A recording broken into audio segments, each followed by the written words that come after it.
The content of this video, as well as the thoughts, views, and opinions expressed herein, belong to the presenter and do not necessarily reflect the views of Brigham Young University or the Church of Jesus Christ of Latter-day Saints.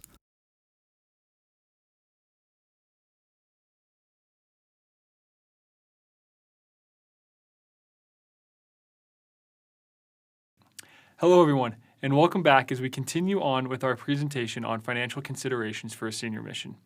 I'm excited to be here with you today.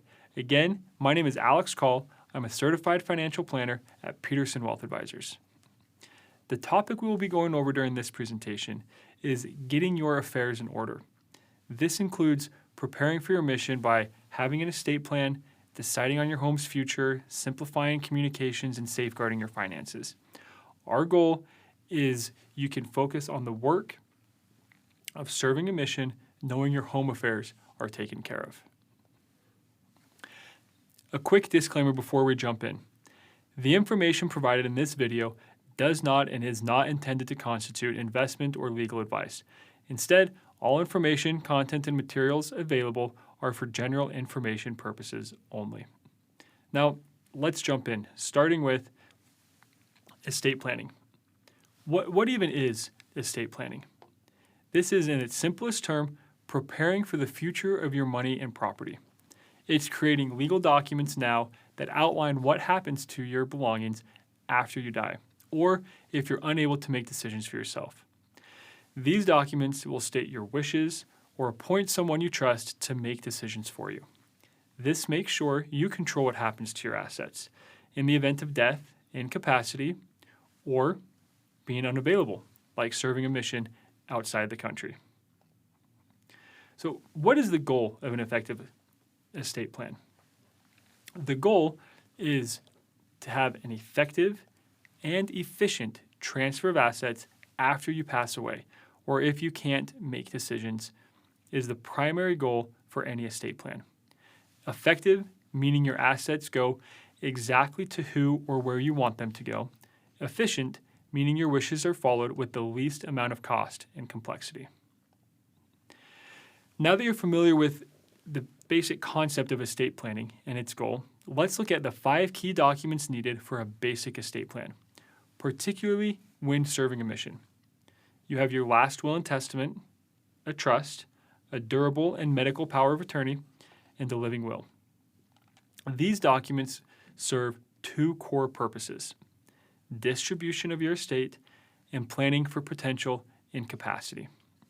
While both aspects are crucial to any estate plan, we find for those about to serve a senior mission, especially if it's abroad, planning for incapacity or not being available takes precedence. It's vital to make sure someone can manage your affairs if you're unable to do so. You can do this by establishing a durable power of attorney. So, a power of attorney, this is a legal document that lets you appoint someone to handle important decisions for you. There are really 2 main areas they can manage. The first will be your medical decisions. So you can choose someone to make healthcare decisions if you're unavailable. This often goes hand in hand with a living will, a document where you outline your wishes for end-of-life care.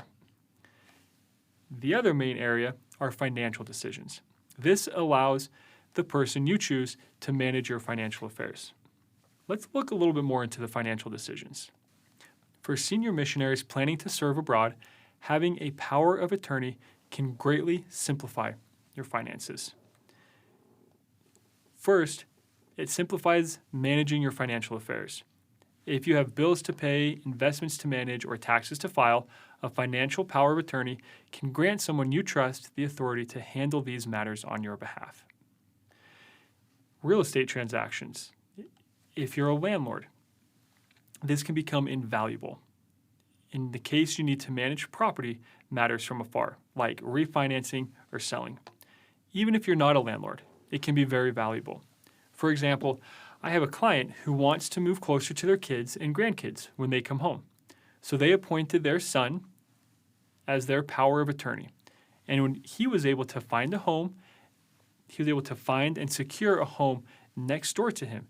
So when this client returned home from their mission, they were able to have a home next to him and their grandkids. Lastly, handling emergencies. In case of unexpected legal or financial issues, your power of attorney can quickly act in your best interest. Choosing a reliable agent you trust implicitly is critical. They'll have significant power over your affairs. And make sure they're both willing and capable of managing this duty.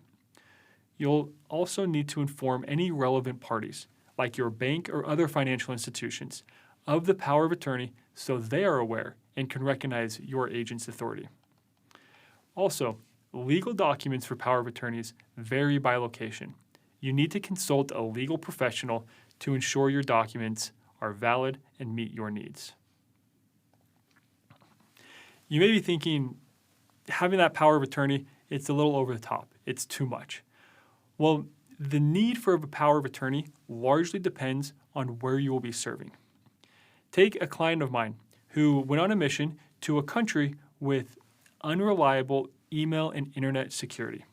They couldn't comfortably deal with their investments or taxes, specifically filing for taxes, while on their mission.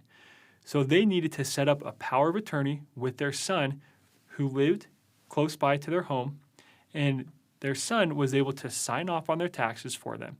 The situation worked great.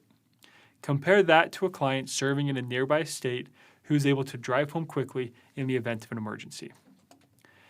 A power of attorney is not mandatory for senior missionaries, but it can ensure someone trusted is handling your affairs while you're away, so that you can better focus on the work. As for the second purpose of your estate plan, the distribution of your estate, this only happens upon the death of your spouse, so it's unlikely this will happen during your mission. However, it is still a wise idea to have a plan in place for the distribution of your estate. A last will is the simplest method to arrange the distribution of your estate. It involves appointing an executor who will carry out the terms of the will, naming your beneficiaries, the people you'd like to inherit your assets, and instructions on how your assets should be distributed to those inheriting them. However, simplicity also has its trade-offs. A will requires you to go through probate. And what is probate? You may have heard of it or experienced it firsthand. Probate is the court-supervised procedure that handles the distribution of your assets after death. Even if you have a will, it does not avoid probate. The court still oversees this process, using the will as a guide. So probate can be costly, lengthy, and public, revealing your estate details to outsiders, including potential creditors. It's not something anyone wants to have firsthand experience with. But here's the key. Probate is not necessary. With proper planning, it's entirely possible to bypass this process. How do you go about doing that? Through a living trust and assigning beneficiaries. A living trust is a legal entity you set up during your lifetime. It lets you pass on assets to your beneficiaries without the delays of probate. It puts you in charge of asset distribution upon death, not the courts. So what is included? What do you put inside of a trust? A great rule of thumb is any appreciating assets, like financial accounts, real estate, or business interests, should be in your trust. Depreciating assets, like cars and furniture, generally should not be in there. Retirement accounts are an exception. They're usually best left out of the trust purely for tax reasons. So instead of putting them in your trust, you can assign beneficiaries on your IRA and 401k accounts. But if there are concerns about beneficiaries managing a potential inheritance, like substance abuse or financial immaturity, I recommend consulting an attorney or financial advisor to properly include these assets in your trust. And so the cost of establishing a basic estate plan with a living will typically runs between $1,000 to $2,000 when working with an attorney. And for those with a more complex estate plan that is beyond the scope of our presentation, this will likely increase your costs. And some of you may be thinking, what if I already have an estate plan? I should be covered, right? Well, even if you already have an estate plan, it's important to review certain aspects specific to your mission. For example, it's likely that your spouse is your only power of attorney for medical and financial decisions. So you'll need a backup because you'll be away with your spouse. And if something requires attention at home, you should have a trusted child or friend as a co-power of attorney to step in. When it comes to your trust, typically you and your spouse are responsible for managing the trust. On a mission, you may not be available to manage the trust's duties. So adding a co-trustee back home allows for continued management like paying bills or handling tax matters.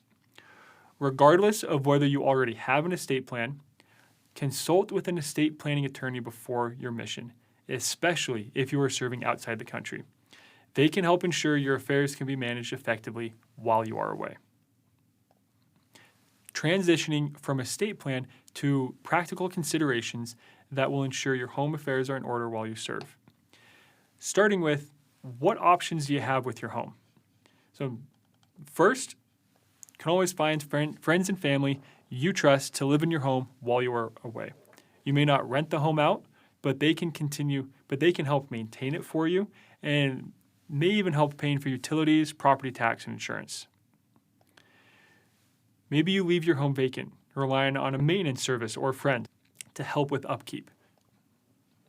Hire a property manager and rent your home to earn income during your mission. And some choose to sell their home with plans to buy another home upon return. Whatever you choose to do, it's important to note for those serving outside the country, visa delays are possible and sometimes likely. So having a backup is important if you plan to sell or rent your home. How about your mail? What do you do with your mail? Well, handling your mail efficiently is key while serving a mission to have that peace of mind. So here's what to consider. If you're serving in the U.S., you can designate a trusted contact, someone to monitor your mail and alert you to anything important. Also, consider redirecting your mail to your mission home. However, before you do that, check with your tax advisor first, as this could affect your tax residency status. If serving outside the U.S., you won't be able to forward your mail internationally, so appoint a reliable person to manage your mail. But before you do that, opt to go paperless as much as you can. Transition to e-delivery services to receive important documents directly to your email instead of your mailbox. And just as you would switch to paperless mail, it's smart and wise to set up automatic payments for all your bills to avoid the hassle of mailing in checks or remembering due dates while you're serving. For any bills that cannot be automated, consider designating a trusted individual, like your power of attorney, to oversee them. Additionally, notify your bank or credit union about your extended absence, about your service, to ensure that your cards remain active. It's also a good practice to have at least 2 separate cards from 2 different accounts. That way, if one is lost or stolen, you have a backup and won't be stranded without money while you wait for a replacement card. Especially, again, if you're serving abroad. When preparing and serving for a mission, your insurance needs may shift as well. So, homeowner's insurance. Depending on what you do with your home, you will want to consult with your agent about coverage for a vacant home or landlord insurance if you're renting it out. Auto insurance. If you won't be driving, consider scaling back to comprehensive coverage only. If you have an umbrella policy, verify with your agent or your insurer whether your coverage is valid abroad, as some policies may not extend outside the country. For personal property, if you're selling your home and storing your belongings, ensure you have appropriate insurance for stored items. And for those of you who have a reverse mortgage or are thinking about having a reverse mortgage, lenders typically require you to not be absent from your home for over a year. Many times you can discuss your mission plans with them and get a written agreement saying that it is acceptable for you to serve a mission. Especially if you haven't gotten a reverse mortgage yet, let them know your plan to serve and get these terms in writing beforehand. Protecting your credit score. For your credit maintenance during your mission, you really have 3 different options. Credit reports. You're entitled to 1 free credit report from each of the 3 major credit agencies annually. Review your credit every 4 to 6 months or assign a trusted person to do this for you. You can also place your credit on fraud alert, which requires businesses to verify your identity before opening new accounts in your name. This is a free protection that must be renewed yearly. You can set this up with just one of the 3 credit agencies, and they'll inform the others to set it up for you. Lastly, a credit freeze. This locks your credit report, preventing new accounts from opening. You can still undergo credit checks for things like renting or buying insurance, but a freeze remains until you lift it, and this must be done individually with all 3 agencies. Again, all of these services are free of charge. Lastly, here are some practical tips to prepare for your mission. Make sure that you're applying 4 to 6 months in advance. Give yourself plenty of time to prepare and to make sure that you can leave when you have planned. Address any medical concerns beforehand. If you're getting surgery, give yourself plenty of time to heal. Missions can be very physically demanding. Make sure your passport and driver's license do not expire during your mission. I promise you do not want to be dealing with the DMV on your mission. As for your passport, many countries mandate a minimum of 6 months remaining on your passport to be regarded as valid. And then also, it's important to note that even if you have a visa, you are still required to have a passport. Securely update and share your passwords with your power of attorney or trusted contact. Using a password manager can make this much easier. And be sure to keep a digital and physical copy of all essential documents. If you're serving in a non-English speaking mission, start learning the basics of the local language for a smoother transition, as you'll likely be much busier on your mission than you are at home. And finally, look to brush up on Microsoft Office and any tech skills, as for many times for senior missionaries, you will be involved in the office or working with technology. So just consider these pointers, these little practical tips as you gear up for your service. So again, to lay out the key insights, it's important to have a plan and to plan early. Update or get your legal documents in place. And an excellent attorney that I work with, he has told me many times that he would much rather deal with good people and bad documents than bad people and good documents. But it's always better if you can have both. And automate as much as possible, and then also go paperless with your mail. So that concludes the Getting Your Affairs in Order portion of our series on financial considerations for a senior mission. I hope this presentation has been informative and helps you serve your mission with all your heart, might, mind, and strength. In our next presentation, Alec will go through some case studies, tying everything we've talked about so far.